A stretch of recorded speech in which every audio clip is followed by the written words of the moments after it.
आज बताएंगे camera section के बारे में, उसका ब्लॉक डायग्राम और उसका एस्मेटिक कितने लेग होते हैं, MIPI रजिस्टर क्या होता है और I2C प्रोटोकॉल से कैसे एक कैमरा मॉड्यूलेटर और CPU के अंदर में संबंध होता है, और यहाँ पर VREG क्या होता है, VDD क्या होता है, ये सब जानेंगे। और जब कैमरा फॉल्ट अगर आता है आपके मोबाइल के अंदर तो सबसे पहला काम होना चाहिए कि कैमरा मॉड्यूलेटर को चेंज करके देखना है। हमको ये फाइनल करना है कि कैमरा मॉड्यूलेटर में फॉल्ट है या आपके बोर्ड में दिक्कत है।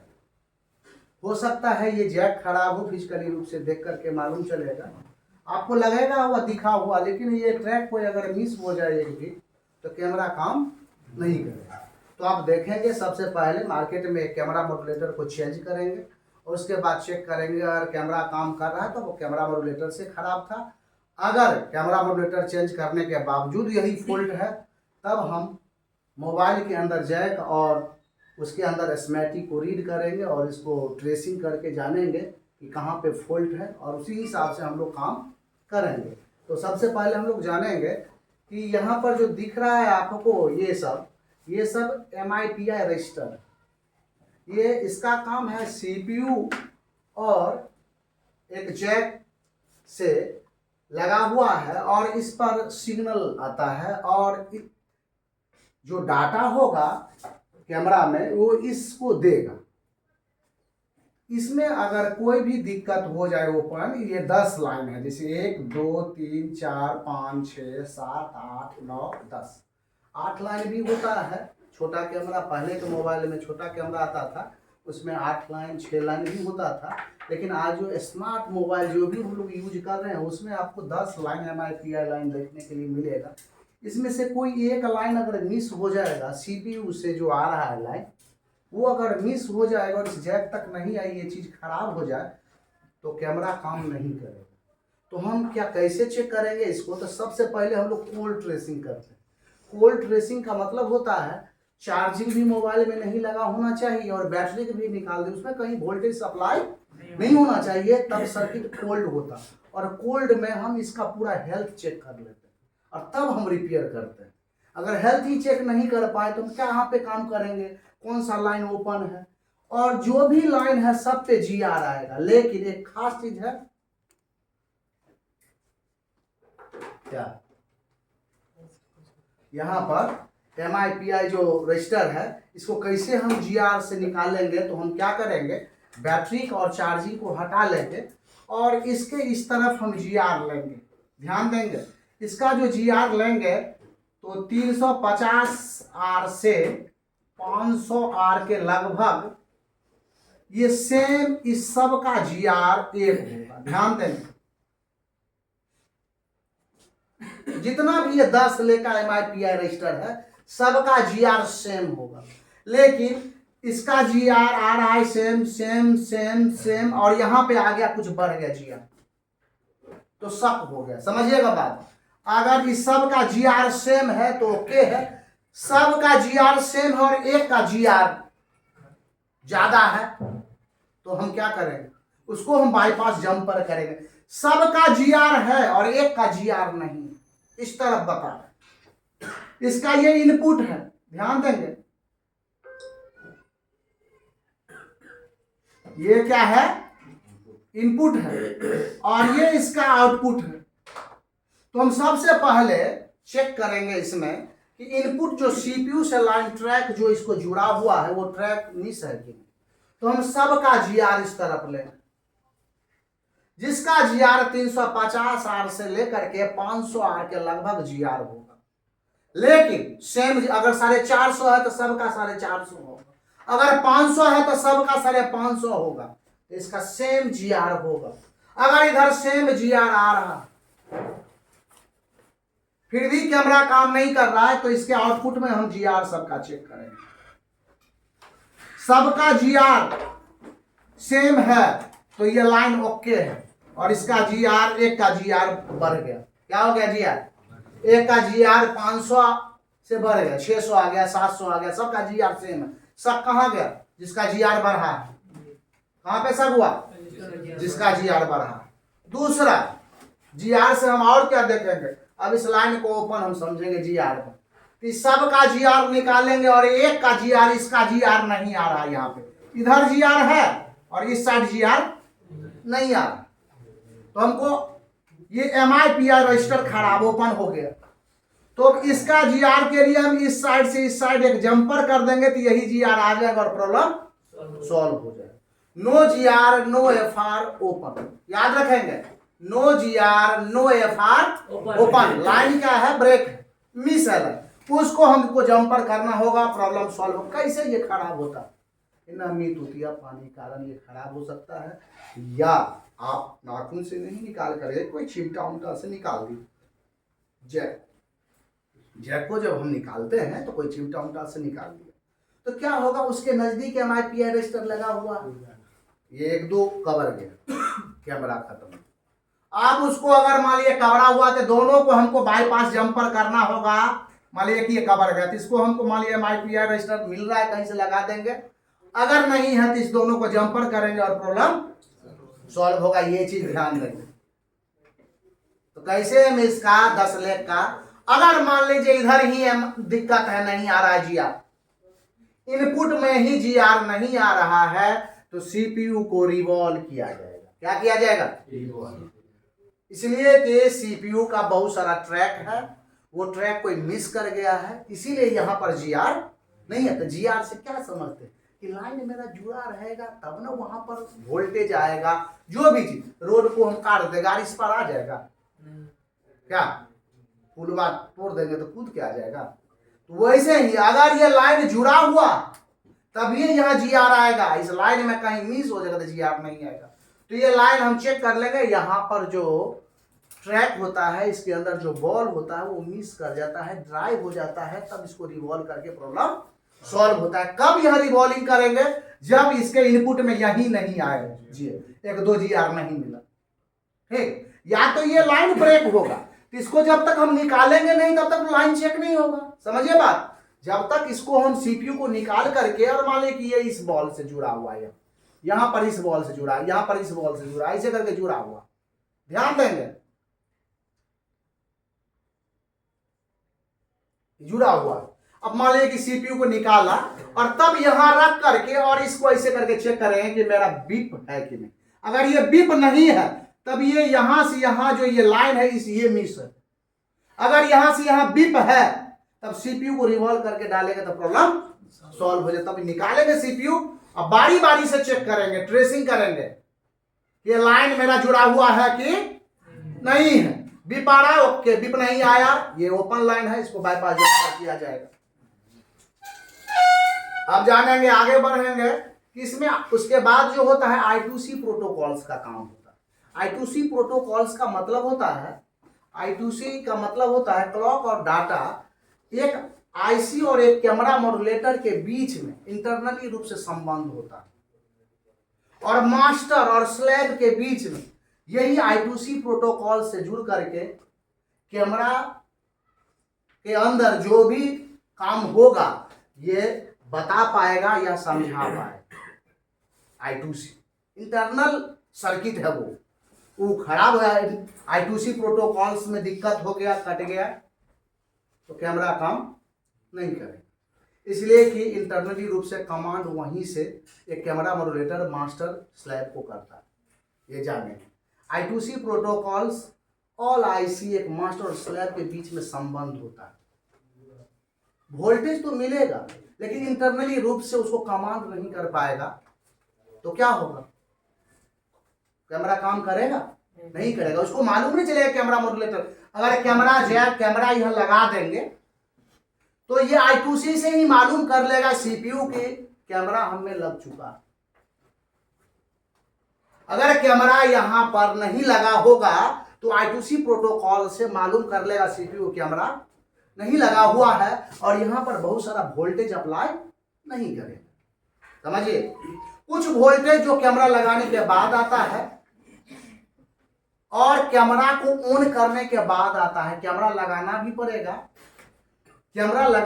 पड़ेगा और ऑन करना पड़ेगा। कैमरा क्या ऑन करना पड़ेगा, मोबाइल से वो एक्टिव करना होगा, तब बहुत सारा वोल्टेज जैसे I2C का प्रोटोकॉल्स का वोल्टेज अप्लाई होगा। जब यहाँ पे लगा होगा कैमरा मॉड्यूलेटर, और कैमरा मॉड्यूलेटर यहाँ नहीं लगा हुआ है तो बहुत सारा वोल्टेज नहीं आएगा, इसलिए कि CPU को मालूम है कि कैमरा मेरा नहीं लगा हुआ, वो I2C प्रोटोकॉल से उसको खोजेगा। तो I2C प्रोटोकॉल्स बहुत जरूरी है कोई भी स्लैब को रीड करने के लिए, ये समझेंगे, इसको भी चेक किया जाए। यहाँ पर GR है कि नहीं दोनों लेग पे, ये दोनों लेग पर अगर GR नहीं है तो ये I2C प्रोटोकॉल्स का लाइन कटा हुआ है और CPU को देखना होगा या CPU को रिवॉल्व करना होगा, इसलिए कैमरा काम नहीं करता है। तो 95% CPU को रिवॉल्व करना होता है तब प्रॉब्लम सॉल्व होता है। इसीलिए कहते हैं रिवॉल्विंग आपका हैंड स्किल परफेक्ट होना चाहिए, कोई भी काम के लिए आपका तैयार होना चाहिए हैंड स्किल। उसके बाद कैमरा को रीसेट करने की भी जरूरत है। क्या करने की जरूरत है? रीसेट। ये आपके रीसेट वोल्टेज कितना होता है? 1.8 या 1.7 भी आता है। ये चीज चेक करेंगे कि रीसेट वोल्ट है कि नहीं। अगर रीसेट का मतलब ये होता है कि कैमरा इस पर हम कैमरा बार बार अपना फोकस चेंज करता है, तो फोकस को समझ पाए क्या हम ले रहे हैं, ये रीस्टार्ट करते रहता है उस कैमरा मॉड्यूलेटर को। जैसे कि डिस्प्ले पर बहुत सारा चीज लिख दिया जाए और उसको हम मिटाए नहीं तो आपको क्या लिखा हुआ है मालूम नहीं चलेगा, उसको मिटाना पड़ेगा। तो वैसे उसको मिटाने के लिए रीसेट हमेशा करते रहता है, रीसेट का ये काम। और यहाँ पर देखिए एम क्लॉक, मास्टर क्लॉक होता है। क्या होता है? Master clock. ये आप GR से यहाँ पर GR तो मिलेगा ही, लेकिन वोल्टेज यहाँ पर आपको एक मल्टीमीटर से नहीं चेक कर सकते हैं, इसलिए कि DSO मशीन से ये चेक होगा। DSO मशीन लगा करके इसको हम चेक कर सकते हैं कि आ रहा है कि हाँ, लेकिन हम इसका दोनों का GR ले सकते हैं और GR से मालूम चलेगा कि ये लाइन जुड़ा है या नहीं जुड़ा है। अगर जुड़ा है तो सर्किट पूरा है, यहाँ वोल्टेज प्रवाह होगा। अगर यहाँ GR नहीं आता है तो लाइन ओपन है, वो CPU से रिवॉल्व करके या जैसे भी वो ट्रैक को ड्रिल करके भी यहाँ पर ड्रिल मशीन से बहुत ड्रिल करके यहाँ से यहाँ बाईपास जंपर भी किया जाता है या IC को रिवॉल्व करके इस ट्रैक को सही किया जा सकता है, मास्टर क्लॉक। अब यहाँ देखेंगे आगे, यहाँ पर कुछ वोल्टेज बहुत जरूरी है, इस वोल्टेज के बिना तो चलेगा नहीं। ये सब जो बताए MIPI ये सब डाटा लाइन है। क्या है ये लाइन? डाटा लाइन है। और ये सारा यहाँ से यहाँ तक हम डाटा लाइन ही बताए हैं। और इधर आगे जाएंगे और यहाँ पर देखें कुछ वोल्टेज लाइन को हम चेक करेंगे, और ये वोल्टेज लाइन को चेक करके हमको मालूम चलेगा कि फॉल्ट कहाँ पे है। ये वोल्टेज आना चाहिए AF। AF का मतलब होता है ये फ्रीक्वेंसी है, AF फ्रीक्वेंसी है। तो ये फ्रीक्वेंसी है 1.8 वोल्ट, यहाँ पर आपको मिलना ही चाहिए। 2.8 वोल्टेज यहाँ पर मिलेगा। और यहाँ पर VREG, VREG का मतलब होता है, V का मतलब होता है वोल्टेज रेगुलेटर, R से रेगुलेटर और E से इमीटर, G से ग्राउंड से CPU से जुड़ा हुआ रहता है, तो VREG वोल्टेज इसको बोला गया। तो 1 पॉइंट इसको ये मिलेगा। और कुछ वोल्टेज यहाँ ये हटा भी देंगे तो वोल्टेज यहाँ पर मिल जाएगा, लेकिन वोल्टेज तब मिलेगा कुछ वोल्टेज, जैसे कि हम बताते हैं ये दोनों वोल्टेज जो नीचे का वोल्टेज है कब मिलेगा? जब आपका यहाँ पर लगाया जाएगा कैमरा मॉड्यूलेटर। अरे कैमरा मॉड्यूलेटर हटा देंगे और यहाँ पर वोल्टेज चेक करेंगे, नहीं मिलेगा। लेकिन कैमरा लगा करके और कैमरा को ऑन करना होगा और तब वो वोल्टेज को चेक करना होगा, ऐसे वोल्टेज नहीं मिलेगा। लेकिन हम कोल्ड ट्रेसिंग में सब का GR ले सकते हैं। ये सब का GR लगभग 450 R से 350 R के लगभग होगा। लगभग इसका GR कितना होगा?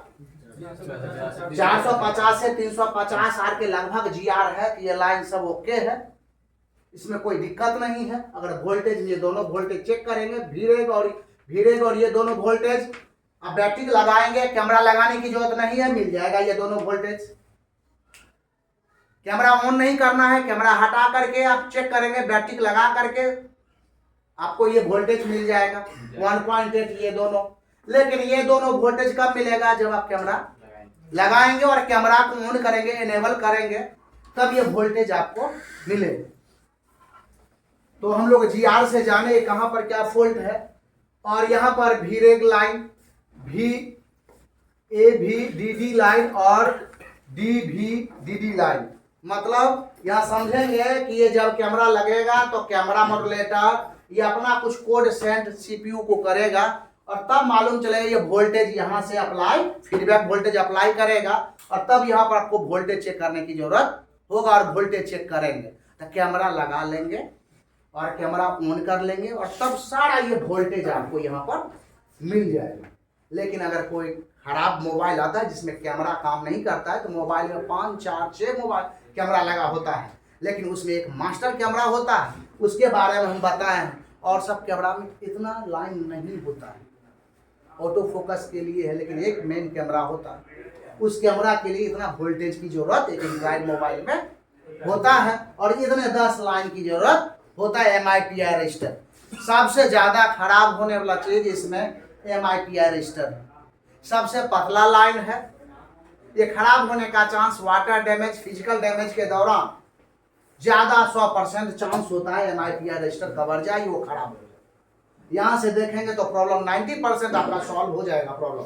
तो जैसे कि 2-3 MIPI रजिस्टर खराब है तो तीनों में जंपर मार देंगे तो मार देंगे हो जाएगा। हाँ हो जाएगा। देखिए जंपर क्या है, ये सब 0 ओम का रजिस्टर है। तो 0 ओम का रजिस्टर क्या काम करता है, सिर्फ जो सिग्नल होगा उसको सिग्नल को फिल्टर करके दे देगा। ध्यान देंगे, जो सिग्नल मिलेगा उसको फिल्टर करके दे देगा। हम एक जंपर कर देते हैं तो फिल्टर कम होगा लेकिन वोल्टेज आ जाएगा वहां पे और काम हो जाएगा।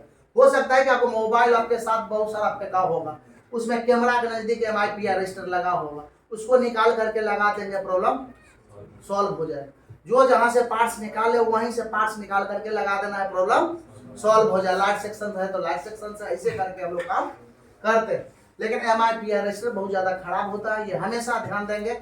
ये ज्यादा से ज्यादा फिजिकल डैमेज कार्बन डिस्प्ले से जैक निकालने के दौरान ये प्रॉब्लम बड़ा नाखून रखे हुए थोड़ा सा मार बहुत कमजोर होता है, MIPI रजिस्टर कवर जाएगा, प्रॉब्लम आ जाएगा। समझ रहे, कोई दिक्कत। आगे बढ़ेंगे, इसको हम बताएंगे प्रैक्टिकली रूप से। कैसे बताएंगे, प्रैक्टिकली रूप से बताएंगे। हम मोबाइल खोलेंगे, उसमें जैक निकालेंगे, एक एक लेग का वोल्टेज निकाल करके दिखाएंगे कौन सा लाइन। हाँ, ये जानने के लिए कि आप इसको कैसे खोज पाएंगे कि I2C प्रोटोकॉल्स कौन सा, MIPI प्रोटोकॉल्स कैसे हम इसमें चेक कर पाएंगे, ये चीज बताए। ये देखिए MIPI रजिस्टर को आप पहचानेंगे, उसका वोल्टेज चेक कर लेंगे, उसमें कोई दिक्कत नहीं। लेकिन I2C को पहचानने के लिए यहाँ पर 2 या 3 रजिस्टर लगा होगा। क्या लगा होगा, 2 से 3 रजिस्टर लगा होगा इसके नजदीक, यहाँ पर ऐसे करके नजदीक में जैक के नजदीक। उससे हम समझ लेंगे कि I2C प्रोटोकॉल्स यही लाइन है। समझिए बात। और जो भी वोल्टेज लाइन होता है उसको जानने के लिए उसमें कैपेसिटर लगा होगा, NPC लगा होगा, उससे हम पहचान लेंगे इस पर वोल्टेज चेक करना। वोल्टेज लाइन में कैपेसिटर लगा होता है और सिग्नल लाइन में रजिस्टर लगा होता है, इसका पहचान होना बहुत जरूरी है। तो कैपेसिटर से हम वोल्टेज को चेक कर लेंगे, जहां जहां कैपेसिटर जिस लाइन में लगा वो समझ जाएंगे यहाँ वोल्टेज है। और जितना बड़ा कैपेसिटर उतना ज्यादा वोल्टेज, जितना छोटा कैपेसिटर उतना कम वोल्टेज, ये भी ध्यान रखेंगे। 1.8 छोटा, 2.9 बड़ा, ऐसे याद रखेंगे और उसको याद करेंगे, चेक करेंगे। एक तरफ बीप और एक तरफ GR, एक तरफ बीप और एक तरफ GR, और GR से वो लाइन बीप, उसी पे हमको चेक करना है वोल्टेज या GR। अगर GR वहां है तो लाइन ओके, उसी पाथ में वोल्टेज या सिग्नल चलेगा। अगर वो लाइन ब्रेक है, वह GR नहीं है, तो वो लाइन ब्रेक है, मिस है, उसको जंपर करना होगा। ये याद रखेंगे। ठीक, आज बस यही तक।